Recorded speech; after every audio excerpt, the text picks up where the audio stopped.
आपल्या धनुच्या डोळ्यामध्ये पाखरूच गेलो बा. राम मंडळी. विषय असं होतं, काल आपण कसं मोटर चालू करून ठेवलं आणि 2 बांध्याच्या पाणी एकाच बांधेल झालं, त्यामुळे एक्स्ट्रा झालं. जो एक्स्ट्रा पाणी होतं पप्पाने काढून घेतलं. मग आपण ती दुसऱ्या मोटर चालू करायला घेतलं, पण तिचा विषयच होतं ना, त्याचे प्रॉब्लेम काही सापडतच नाही होतं. दुसऱ्याची मोटर बघून सरांनी एवढं दिमाग खराब झाला ना खूपच.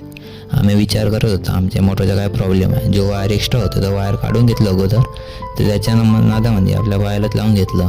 तो केबल टाईट मारणं ते पप्पा कसं ते आपण जॉईन करून घेतलं आणि आकोडे टाकून सर मोटर चालू केलं कसं तरी.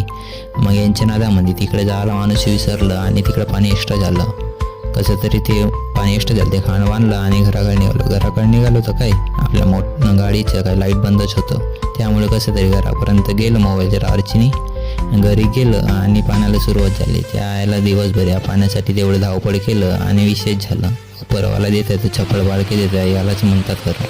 भेटू मग आपण ब्लॉगमध्ये.